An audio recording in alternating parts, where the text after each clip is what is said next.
राहुल जी, जैसा आपने निवेश की बात की, सोने में निवेश, तो चूंकि मैं मार्केट कवर करता हूं, तो मैंने देखा कि सोने का जो रिटर्न है, मतलब सेंसेक्स हो या निफ्टी हो या सिल्वर हो, इन तीनों से ब्रेक कर दिया सोने के रिटर्न ने पिछले कुछ दिनों में। केवल इस साल की बात करें तो अभी 36-37 दिन में सोना 7200 रुपये महंगा हो चुका है, जो कि मतलब किसी ने सोचा नहीं था कि केवल 36 या 37 दिन में सोने में 7200 रुपये की छलांग लगा देगा। तो इसमें आपने जैसा कहा कि निवेश का बिल्कुल सही माध्यम है, तो निवेश के लिहाज से भी, और चूंकि भारत में ये देखा गया है कि भारत सोने के लिए परंपरागत निवेश है, मतलब आज से नहीं, हमारे दादा परदादाओं के ज़माने से, पुरखों के ज़माने से सोने में निवेश होता रहा है। तो क्या ये सही समय है सोना पिक करने का, क्योंकि रेट ऑलरेडी इतना हाई है? इस पे आपका क्या कहना है?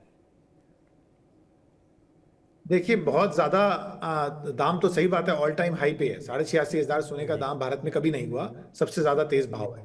परंतु रुकने का भी कोई खास दिखता नहीं है। ऐसा नहीं दिखता है कि डॉलर सस्ता हो जाएगा भारत के अंदर एकदम नियर फ्यूचर के अंदर, और ना ही ऐसा दिखता है कि अंतर्राष्ट्रीय बाजार में सोना कम हो जाएगा। अदरवाइज आमतौर पर अगर इतना तेज भाव देखा जाए तो कोई भी रिकमेंड नहीं करेगा कि आप सोना खरीदें इसके बाद। परंतु समय ऐसा है, सिचुएशन ऐसी है कि अभी भी कहीं थमता नहीं दिखता है। तो आज भी स्मॉलर क्वांटिटीज के अंदर अगर आप खरीदते हैं, चाहे आप ज्वेलरी के फॉर्म में खरीदते हैं, चाहे आप बुलियन के फॉर्म में खरीदते हैं, अभी भी अपॉर्चुनिटी रिटर्न की है। और नीचे जो मंदी है वो भी कोई बहुत ज्यादा ऐसी मंदी नहीं दिखती। मुझे लगता है करेक्शन भी 86.5 से आएगी तो हद से हद 82-83 की करेक्शन आएगी। वो भी अंतर्राष्ट्रीय दाम कम होंगे उसकी वजह से ही आएगी। भारतीय डॉलर के दाम घटने का तो अभी कुछ भी ऐसा खास दिख नहीं रहा है। सर, तो यहाँ इस पे वजह मेरा एक से ऐसा सवाल मान। है कि जैसे बताया जा रहा था कि सेंसेक्स जैसे बहुत तेज़ी से भाग रहा था, तो लोग कह रहे थे कि सेंसेक्स 1 लाख का आंकड़ा बहुत जल्दी टच करने वाला है, मतलब जिस चुनावों के बाद ऐसा लगने लगेगा था, जून जुलाई की बात करें तो। उसी तरह से अब सोने में जो बेतहाशा तेज़ी देखी जा रही है, खास करके इस साल की बात करें तो इतनी ज़्यादा तेज़ी किसी भी चीज़, किसी फॉर्म में नहीं है, खासकर ट्रंप आने के बाद। तो क्या आपको लगता है कि सोना शेयर बाजार से पहले लखटकिया बन सकता है? देखिए, सोना और सेंसेक्स में काफी फर्क है। सेंसेक्स केवल भारतीय इकोनॉमी को दर्शा रहा है, और सोना तो देखिए हर देश, हर सेंट्रल बैंक, हर हेज फंड, हर पेंशन फंड, सबके पैसे उसमें लगे हुए हैं। तो पूरी दुनिया का जो इफेक्ट है वो सोने में दिखता है। और जो भारतीय सेंसेक्स है उसके अंदर इफेक्ट सिर्फ भारत की इकोनॉमी का दिखता है, भारत में विदेश की इन्वेस्टमेंट का दिखता है, और इंटरनेशनल फैक्टर्स का इफेक्ट नहीं आता। तो उस बात को देखते हुए लगता है कि सेंसेक्स में तो भी करेक्शन है, और वापस मुझे लगता है मार्केट्स वापस इंप्रूव करेंगे। सरकार ने काफी नीतियां बदली हैं इस साल बजट के अंदर।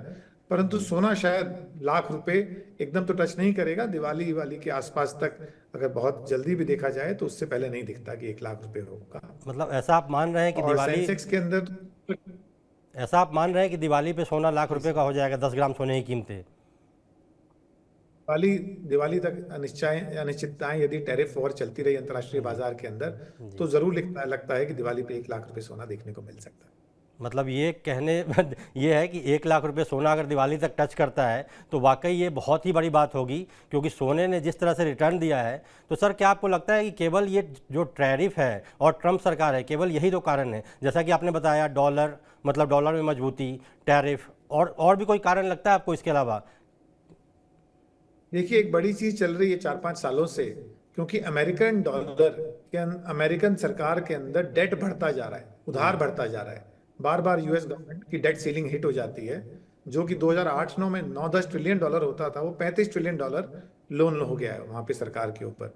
तो वो देखते हुए जो डॉलर के अंदर लोग, सारे दुनिया के सेंट्रल बैंक्स अपना रिजर्व पैसा रखते थे डॉलर के अंदर, अब वो डॉलर से शिफ्ट करके सोने में आ रहे हैं।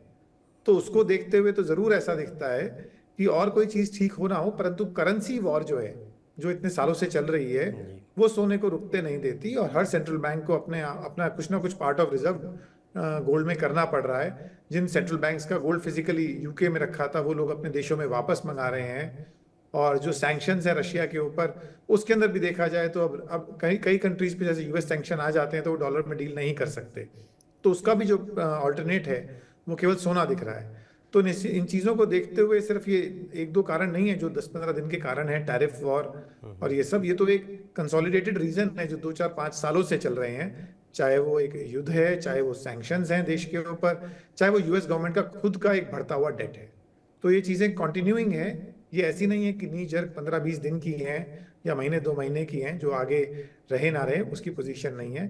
ये कंटिन्यूइंग सिचुएशन है। दुनिया वापस एक उस पोजीशन पे बार बार आती है कि जो अपनी सेफ करेंसी है गोल्ड, उसके ऊपर वापस सेंट्रल बैंक्स पहुंचते हैं और इंटर कंट्री ट्रांजैक्शन में वापस सोने के अंदर बात आती है। तो वो देखते हुए ऐसा लगता है कि सोना बरकरार रहेगा अभी। आप देखिए बिटकॉइन वगैरह भी क्या है, वो एक जी। देश की करेंसी के अलावा एक और तरीका है ट्रांजैक्ट करने का। तो मुझे लगता है सेंट्रल बैंक्स भी सोने के अंदर ट्रांजैक्ट करने का कोई ना कोई मेथड जल्दी दिखेगा, जिससे कि लोग अपने एक सेफ करेंसी के अंदर चीज रख पाएंगे और पूरी दुनिया में कहीं भी ट्रांजैक्ट कर पाएंगे।